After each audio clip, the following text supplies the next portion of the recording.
12/3/2024 তাৰিখে ভাৰত চৰকাৰে তেখেতসকলৰ কৰ্মচাৰীসকলৰ বাবে 4% ডিএ এনাউন্স কৰিছে আৰু সাধাৰণতে ভাৰত চৰকাৰে ডিএ এনাউন্স কৰিলে তাৰ সমান্তৰালভাৱে অসম চৰকাৰেও ডিএ এনাউন্স কৰে আজি আমি অত্যন্ত আনন্দ সহকাৰে বহাগ বিহুৰ প্ৰাক মুহূৰ্তত অসমৰ চৰকাৰী কৰ্মচাৰীসকলৰ বাবে 4% ডিএ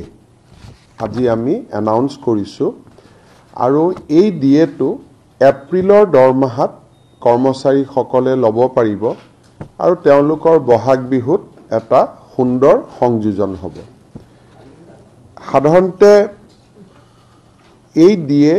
1/1/2004 তাৰিখৰ পৰা প্ৰযোজ্য হয় তাৰ মানে 3 মাহৰ আমি বকেয়া দিব লাগে আমি 3 মাহৰ বকেয়াখিনি এপ্ৰিলতে নিদি মে জুন জুলাই আমি 3 মাহৰ বকেয়া দি শেষ কৰিম অৰ্থাৎ এপ্ৰিল মাহত 4% ডিএ পাব মে মাহত এটা এৰিয়াৰ ইনষ্টলমেন্ট পাব এটা এৰিয়াৰ ইনষ্টলমেন্ট জুনত পাব এটা এৰিয়াৰ ইনষ্টলমেন্ট জুলাইত পাব এই ডিএ খিনি ঘোষণা কৰাৰ পিছত ৰাজ্য চৰকাৰৰ কৰ্মচাৰীসকলৰ ডিএ 50% লৈ বৃদ্ধি পালে অৰ্থাৎ তেওঁলোকৰ বেসিক স্যালাৰি যদি 100 টকা এতিয়া ডিয়াৰনেছ এলাউন্স 50 টকা হলগৈ আৰু সৰ্বমুঠ দৰমহা 150 টকা হলগৈ এইটো এটা মাইলৰ খুঁটি যে 50% ডিএ এজন চৰকাৰী কৰ্মচাৰীয়ে পাব আৰু বহাগ বিহুৰ আগতেই পাব খালি ডিএ খিনি আমি একেলগে এপ্ৰিল মাহত দিব খোজা নাই কাৰণ 31 মাৰ্চৰ আগতে চৰকাৰে বহুত টকা খৰচ কৰিব লাগিব সেই কাৰণে ডিএ খিনি আমি মেত এটা ইনষ্টলমেন্ট জুনত এটা ইনষ্টলমেন্ট জুলাইত এটা ইনষ্টলমেন্ট দিম আৰু এই ডিএটো কাৰ্যকৰী হ'ব 1 জানুৱাৰী 2024 পৰা এইখিনি হল এটা আমাৰ ৰাজ্যৰ কৰ্মচাৰীসকললৈ এটা ভাল খবৰ আমি ৰাজ্যৰ নিবনুৱা যুৱক যুৱতীসকলৰ বাবে এটা নতুন সিদ্ধান্ত লৈছো আপোনালোকে দেখা পায় যে আমাৰ ৰাজ্যৰ গাঁৱে ভূঞে শিক্ষানুষ্ঠানসমূহ আছে বিশেষকৈ কলেজ আছে এলপি স্কুল আছে এমই স্কুল আছে আৰু যেতিয়া আমি সেন্ট্ৰেলাইজ গ্ৰেড 4 পৰীক্ষা পাতো তেতিয়ালে সাধাৰণতে আমাৰ গাঁৱত যিজন কৰ্মচাৰী হ'ব লাগে প্ৰাথমিক বিদ্যালয়খনত মাধ্যমিক বিদ্যালয়খনত বা হাই স্কুলখনত মেৰিটত কেতিয়াবা বেলেগ জিলাৰ পৰা ল'ৰা ছোৱালী গৈ পায় ফলত এটা হাৰ্ট বাৰ্নিং এটা হয় যুৱক যুৱতীসকলৰ মাজত সেই কাৰণে চৰকাৰে এটা সিদ্ধান্ত লৈছে যে LP school ME school higher secondary school এই তিনিওটা লগত যিমান চতুৰ্থ বৰ্গৰ কৰ্মচাৰী হ'ব সেইখিনি আমি এটা নীতি প্ৰণয়ন কৰিম যি নীতিৰ জৰিয়তে নিজৰ গাঁওখনৰ পৰাই ল'ব পাৰিব কিন্তু গাঁৱতো কাক ল'ব পাৰিব মেৰিটত ল'ব লাগিব এনেই ল'ব নোৱাৰে গাঁৱতো মেৰিটতে হ'ব কিন্তু আমি যেহেতু বহুত সময় দেখা পাওঁ যোগদান কৰিব নিদিয়ে মানুহৰ মাজত হাৰ্ট বাৰ্নিং হয় যে আমাৰ গাঁৱৰে এমই স্কুলখন নলবাৰী এমই স্কুল আৰু বৰপেটাৰ পৰা মানুহ আহিছে যোৰহাটৰ এমই স্কুল ডিব্ৰুগড়ৰ পৰা ল'ৰা আহিছে জয়েন কৰিব অলপ ল'ৰা ছোৱালীৰ মনত এটা হাৰ্ট বাৰ্নিং হোৱা আমি দেখা পাইছিলো সেই কাৰণে আমি এটা সিদ্ধান্ত লৈছো যে যিয়ে ল'ৰা ছোৱালী যি জাগাত স্কুলখন হ'ব যদি এলপি স্কুলখন হয় সেই ৰেভিনিউ ভিলেজৰ পৰা হ'ব হাই স্কুলখন যদি হয় সেই গাঁও পঞ্চায়তৰ পৰা হ'ব বা হায়াৰ সেকেন্ডাৰী স্কুল হলেও গাঁও পঞ্চায়তৰ পৰা হ'ব এইটো এলপিৰ পৰা হায়াৰ সেকেন্ডাৰী স্কুললৈকে হ'ব কলেজত আকৌ মেৰিট বেচিছতে হ'ব বা আন সৰকাৰি পোষ্ট বিলাকতো মেৰিট বেচিছত হ'ব এইটো মেৰিট বেচিছত হ'ব বাট ফ্ৰম দ্যাট ভিলেজ হ'ব বা দ্যাট পঞ্চায়ত হ'ব এইটোৰ ফলত যিবিলাক মানুহৰ এতিয়া ধৰক অঙ্গনবাদী কৰ্মী এগৰাকী সেই গাঁৱৰে হয় মেৰিটেড হয় কিন্তু সেই গাঁৱৰে হয় সেই কাৰণে হাৰ্ট বাৰ্নিংটো নাথাকে আমি এইবাৰ এটা সিদ্ধান্ত লৈছো যে আমাৰ এই ব্যৱস্থাটোৰ মাজেৰে হাৰ্ড বাৰ্নিংটো একেবাৰে নোহোৱা হৈ যাব গতিকে মই ভাবো যে অন্তত ইয়াৰ ফালৰ পৰা অলপমান আমাৰ গাঁৱত যেটো এটা অলপ মন বেয়া হৈ থাকে সেই বেয়াটো অন্তত অলপ হলেও ৰেক্টিফাই হ'ব আমি সকলোৱে জানো যে লাইটৰ বিল লৈ বিভিন্ন সময়ত মানুহৰ মাজত আলাপ আলোচনা চলি থাকে প্ৰধানমন্ত্ৰী নৰেন্দ্ৰ মোদী ডাঙৰীয়াই গুৱাহাটীলৈ যেতিয়া আহিছিলে তেখেতে এটা ডাঙৰ কথা কৈছিলে যে আমি যদি প্ৰত্যেকে ঘৰত 3 কিলোৱাটৰ এটা সোলাৰ প্যানেল লগাই লওঁ তেতিয়ালে দুখীয়া আৰু নিম্ন মধ্যবিত্ত মানুহে ম্যাক্সিমাম 2 কিলোৱাট ইলেক্ট্ৰিসিটি ইউজ কৰে 1 কিলোৱাট তেওঁলোকে বিক্ৰী কৰিব পাৰিব আৰু কাক বিক্ৰী কৰিব পাৰিব চৰকাৰক বিক্ৰী কৰিব পাৰিব কিন্তু সোলাৰ প্যানেলৰ দাম ইমানেই বেছি যে সাধাৰণ মানুহে এটো ব্যৱহাৰ কৰিব নোৱাৰে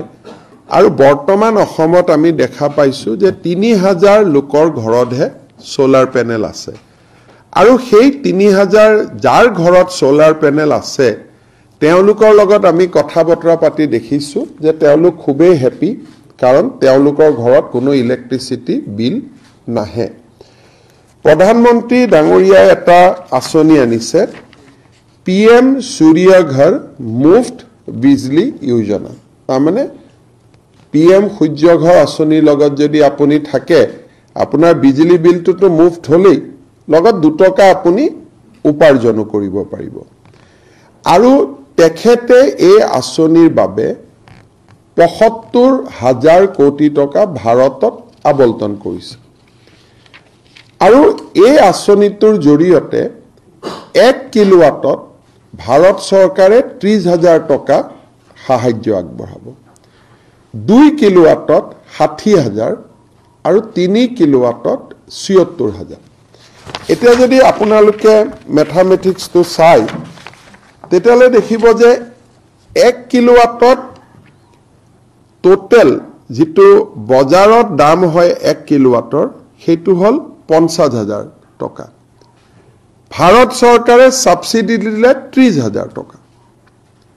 तथापितो 20,000 टका घৰৰ পৰা যাব লাগিব গটিকে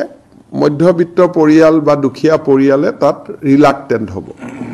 সেই কাৰণে আজি আমি ঘোষণা কৰিছো যে ৰাজ্য চৰকাৰে 15,000 টকা সাবসিডি দিব তাৰমানে 1 কিলোৱাট যদি আমি ইলেক্ট্ৰিসিটি ঘৰত সোলাৰ প্যানেল লগাও तार खरच 45,000 टका 50,000 टका 50,000 मोदी डांगरियाय দিব 30,000 आरु मामाय দিব 15,000 অসম सरकारे स्टेट बैंक ऑफ इंडियार लगत कथा पातिছে राज्य सरकारेर कर्मचारी सकले आपुन घरर दरे ইয়াত বেংকৰ লোন লব পাৰিব আৰু বেংকৰ লোনত মৰ্টগেজ দিব নালাগে আৰু বেংকৰ যি ইন্টাৰেষ্ট হ'ব তাৰো 1% ৰাজ্য চৰকাৰে অতিৰিক্ত কৰি দিব মই আকৌ এবাৰ ভাল কৰি বুজাই দিছো যাতে আমি সকলোৱে বুজি পাওঁ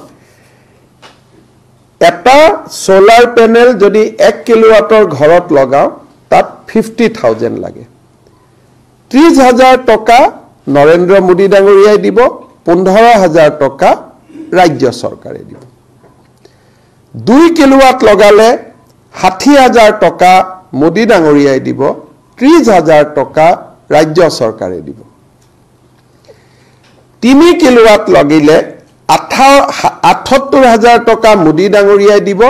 राज्य सरकारे 45,000 टका দিব फलत निजे किमान দিব লাগিব 1 किलोवाट लगाले 5,000 2 किलोवाट लगाले 10,000 3 किलोवाट लले 27,000 সাধাৰণতে 2 কিলোৱাটত আমাৰ কামটো হৈ যায় জিৰো বিলৰ কাৰণে 3 কিলোৱাট মানে ব্যৱসায় কৰিব পাৰি তাৰমানে আমি ইলেক্ট্ৰিচিটি বোৰ্ডৰ পৰা পইচা ঘূৰাই পাম 1 কিলোৱাটত যেহেতু আমি ব্যৱসায় কৰিব নোৱাৰো 1 বছৰ ইলেক্ট্ৰিচিটি বিলত উঠি যাব 2 কিলোৱাটো আমি ব্যৱসায় কৰিব নোৱাৰো 1 বছৰৰ ইলেক্ট্ৰিচিটি বিলত ওলাই যাব 3 কিলোৱাটত আমি ব্যৱসায় কৰিব পাৰিম গতিকে ইলেক্ট্ৰিচিটি বিল মাফ হ'ল আৰু 1 কিলোৱাটৰ দাম ৰাজ্য ইলেক্ট্ৰিচিটি বোৰ্ডৰ পৰা পালো 3 কিলোৱাট লগালে টকাটো 2 বছৰত উঠি যাব 2 কিলোৱাট লগালেও 2.5 বছৰত উঠি যাব 1 কিলোৱাট লগালে এবছৰত উঠি যাব ইলেক্ট্ৰিচিটি বিল নিদি এইটো হ'ল সাধাৰণ জনতাৰ কাৰণে আঁচনি ফৰ দা নৰ্মেল সিটিজেন কিন্তু ৰাজ্য চৰকাৰ আৰু অসম ইলেক্ট্ৰিচিটি বোৰ্ডৰ যিমান কৰ্মচাৰী আছে এপিডিসিএল এইজিসিএল আমাৰ তিনিটাৰে যি কৰ্মচাৰী আছে তেওঁলোকৰ কাৰণে এটা আমি আৰু এটা অতিৰিক্ত স্কিম আনিছো যে আপোনালোকে লোন লক এই 5000 টকা বা এই 10000 টকা আপোনালোকে লোন লক ঘৰৰ পৰা দিব নালাগে ষ্টেট বেংকৰ পৰা লোন লক মৰ্টগেজ দিব নালাগে উইদাউট মৰ্টগেজ দৰমাহাৰ একাউণ্টৰ পৰা টকাটো গৈ থাকিব তাতো আমি 1% ইন্টাৰেষ্ট সাবভেনশন দি দিম আপোন ঘৰৰ দৰে